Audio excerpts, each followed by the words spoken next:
So I don't know if I should be making a live stream now or not, but I've got the builders in. I've got my uncle, he sent some of his team round and he's helping me out this time. I mean, the first time was more like a contractual agreement with my uncle knowing me first. This time is definitely a case of me first having my problems, communicating as best as I can in terms of asking for help at the right times. And within one of those surreal times when I was asking for help, I was on the phone to my uncle. Towards the end of the phone call, things had calmed down a bit. Obviously speaking had assisted, distraction had assisted, and sometimes I just speak my mind, if not all the time. In other words, no matter what is on my mind, where it comes from, if it's appropriate, I'll say it. And on the end of that phone call to my uncle, my mental health was saying to me in the background, ask him for help, ask him to come around and help you with the boat. And I said to my uncle at the time, look, Cos, my mental health is saying for me to ask you to come around and help me with the boat. I don't know how I feel about that. I don't know if I want to ask you about that, because I didn't say this bit, but you let me down the first time. I don't know how I feel about it. And I had a little think after that phone call, and I realised I'm in such a place in terms of life. I can't not turn that strange scenario down where I asked for help, but it came from a place of the infinite. In other words, I don't feel responsible for asking. I would never have just asked my uncle unless I was certain it was appropriate and safe to ask. But sometimes I speak my mental health, and my mental health spoke, and I know it should be me asking. I know this is a head fuck. The non-prophanic way of saying head fuck, that's what I mean. But that's my life now. I'm alone, and every so often on these live streams I speak, I'm free, but there's pressure with people, everybody in this world, and you have to apply a little bit more awareness to the situation and the past and the future. And I came away from that phone call and I was left with an opportunity that I created without creating, by speaking my mental health, because my mental health is just something else, isn't it? But it's a part of me. Anyway, long story short, I accepted the offer that I put forward, that I didn't put forward, that my mental health put forward. And I realised that I could really do with a boost in terms of life. And where I'd been unable to do a lot of the work for a long time,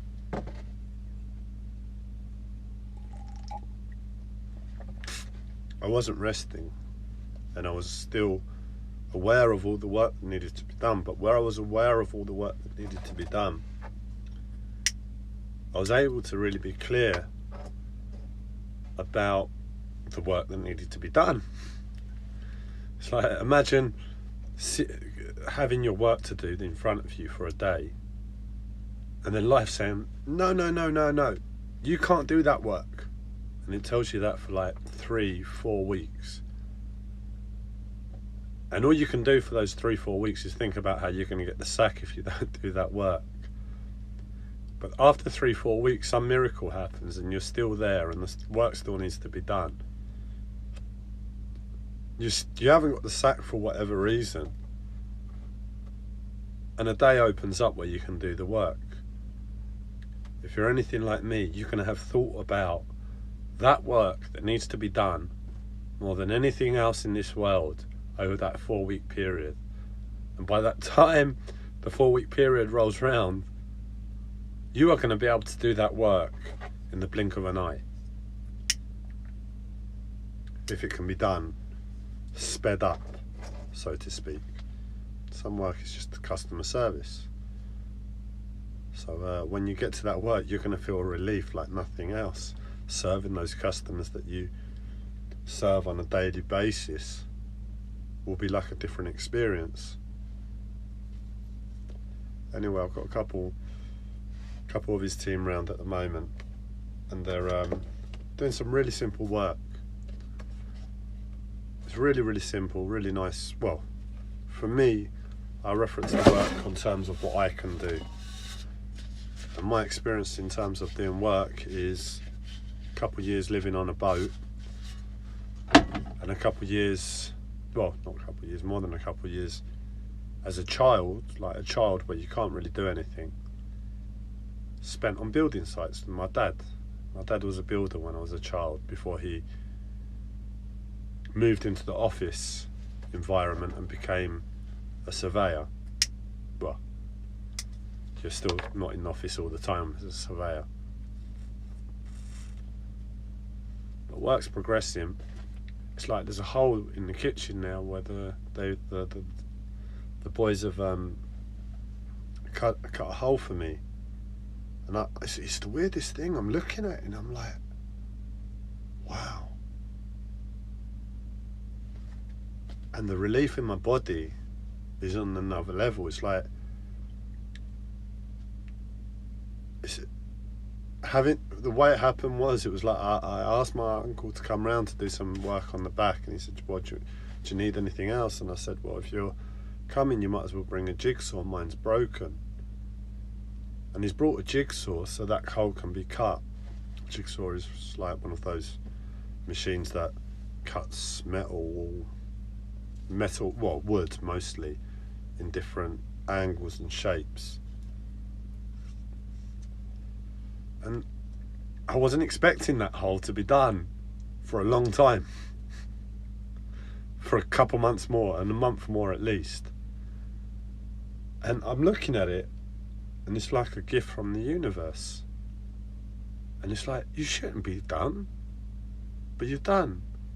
And the relief in me, because all my life is just like constant stress about the work that needs to be done, to get my life to a standard where it's easier to manage for my mental health. And I'm looking at the hole, and it's just like a huge relief.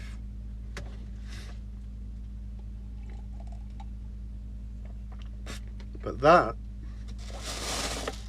sort of brings me onto the title, because the title is basically one mix gyros kebab, doner kebab, all the salad, no onions, and lots of chilli sauce. My normal order. Oh, hold the pizza bread. No pizza bread. It's my normal order. Well, it's not my normal order actually. I don't get the doner kebab unless it's bread free, because they often put breadcrumbs in it apparently. So I tend to go in and ask them, what ingredients are in the doner? Sorry, what do you know? And a lot of them don't know. So I normally get shish kebab, the meat cubes. But occasionally they do, and occasionally you can see it when the meat looks like meat instead of just like this round, massive frozen tornado.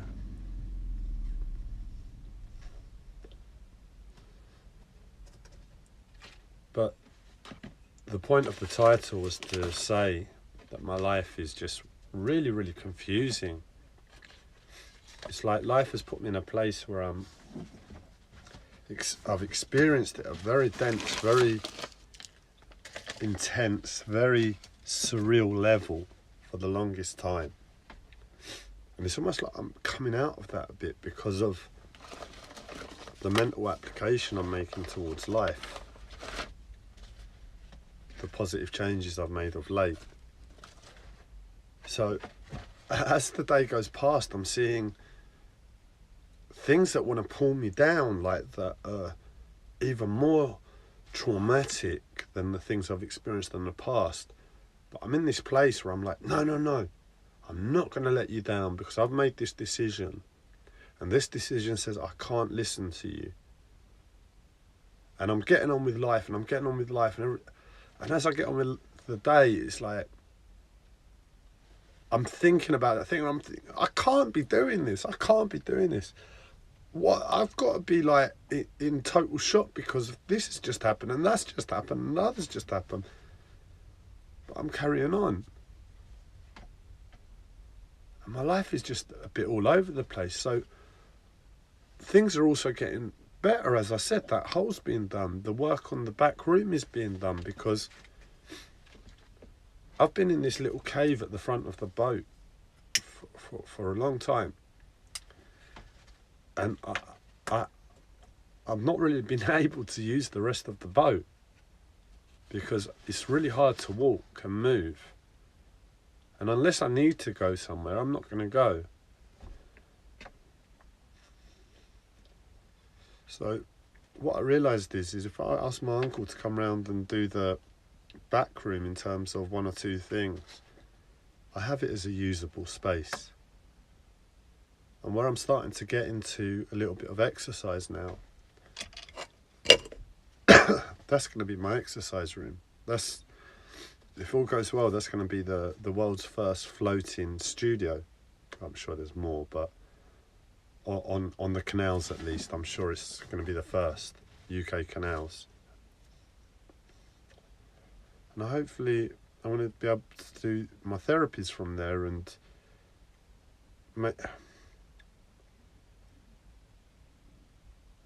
get a few pennies coming in here and there, but more than anything, it would just be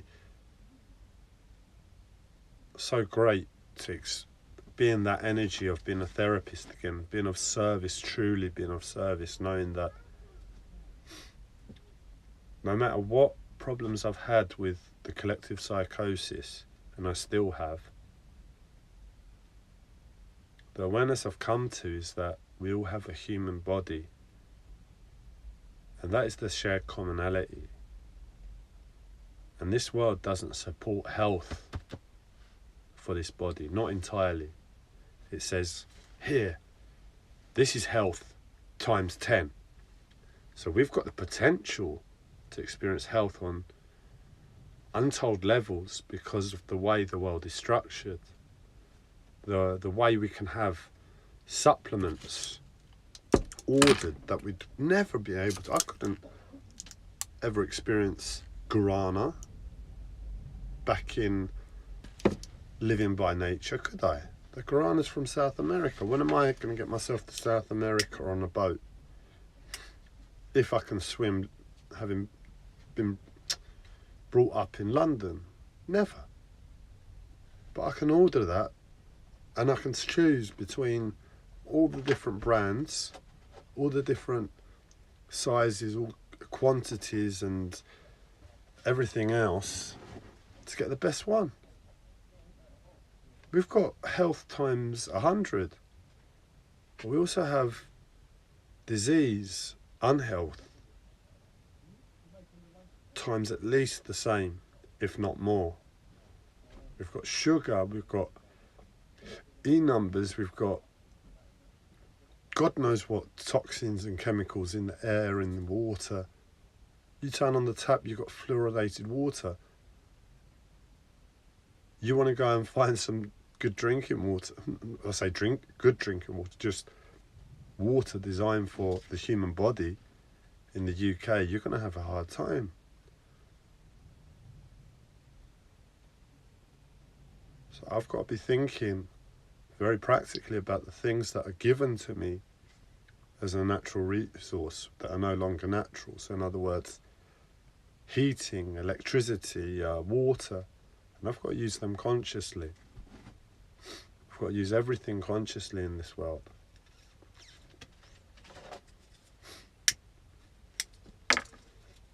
So we have a great potential to experience levels of health we've never imagined as human beings before. But we've also got to overcome the first obstacle, and that is all the not to allow the diseased parts of this world to affect us. And I believe they really do outweigh the health aspects.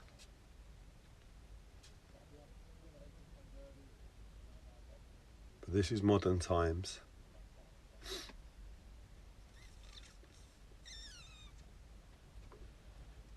And the work on the boat is being done yesterday and today. And hopefully I can get some more space with all of this madness going on at the moment.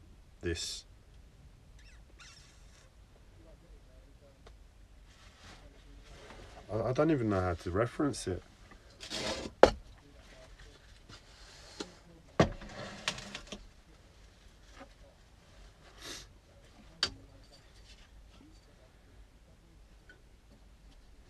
So I thought I'd just take a few minutes out, make a live stream when I don't really have anything to say, because I don't know what's going on, why this is happening.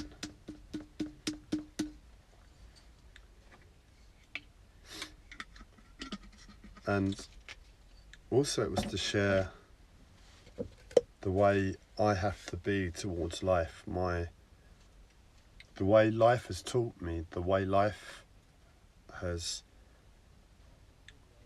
shown me is the only way really to operate in this world, and that is you don't appreciate anything until you know you can appreciate something. Because I have another boat, a smaller boat that I tried to live on initially that didn't work out. And I've been trying my best now for about 7-8 months to sell it.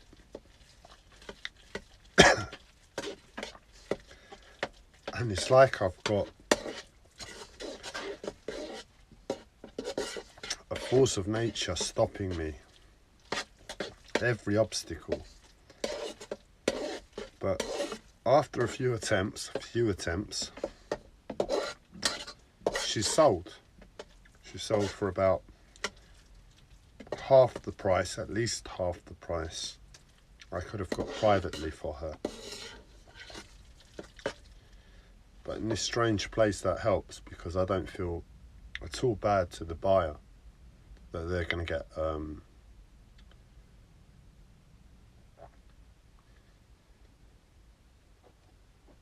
something they didn't pay for and feel bad for themselves. They've got an excellent purchase.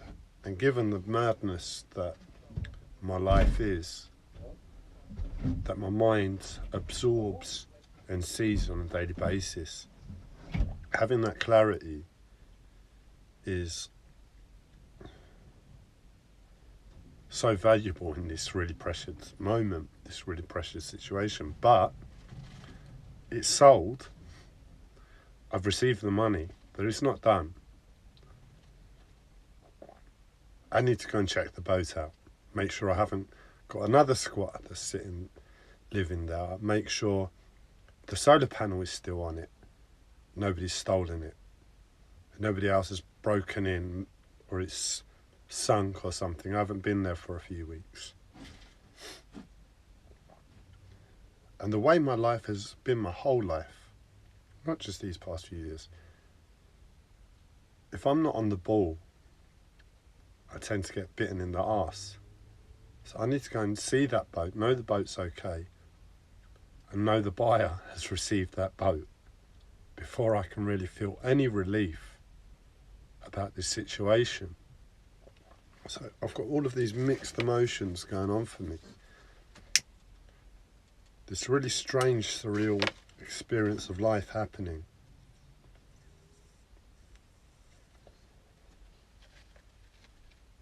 And it was just to share, just to say, hey guys,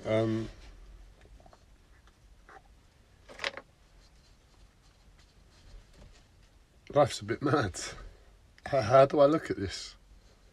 Should I look at it happily, sad, impartially? But if I look at it impartially, I'm definitely still having to think about stuff. How do I stay impartial when I'm having to think about those difficult decisions and obstacles? But it's Mercury retrograde. Might just be a wobble in the sky that's causing all of this. And I guess wish me luck that I can get to the boat tomorrow, the other boat.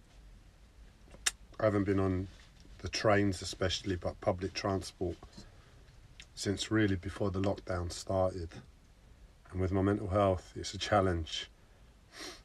Anyway, let alone taking a break for such a long period. I have to really psych myself up. I have to prepare.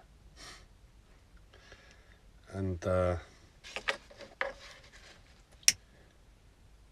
all being well, because I'm still being realistic, there shouldn't be any problems.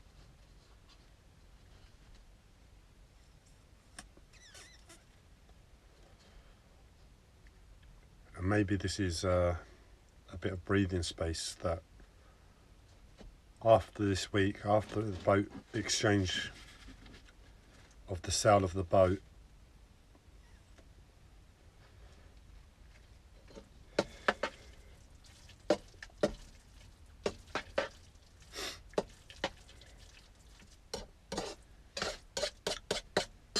I'll be able to calm the depression down that you've been seeing over the past solid 6, 7, 8 months. Calm it all down and use this new energy of focus and practicality to go forward even stronger. And where I'm wobbling to get myself up and doing anything, that little boost will allow me to rise, to feel the momentum of my life, to know the momentum of my life on a very detailed level, because I'm inactive but I'm still thinking.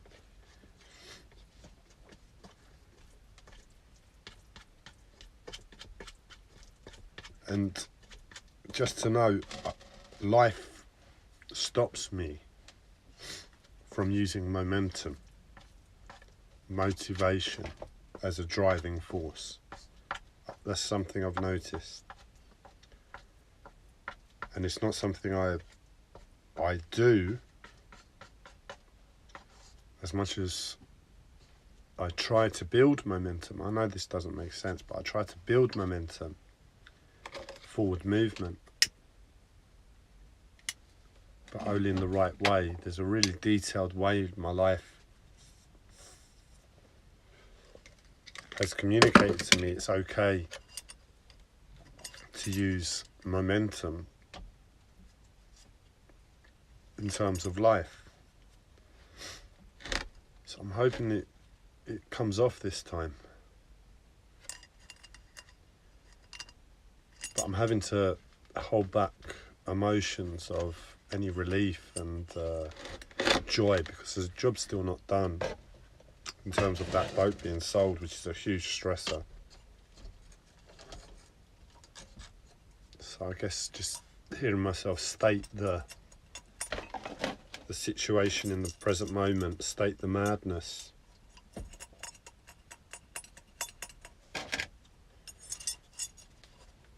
Makes it a little bit clearer for me.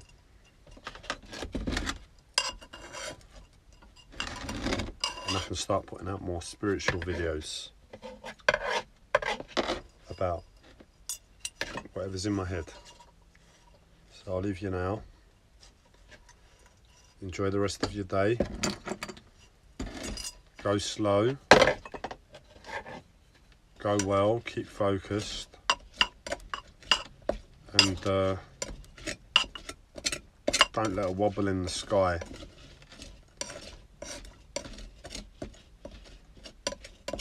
stop you from rising. Getting off your knees.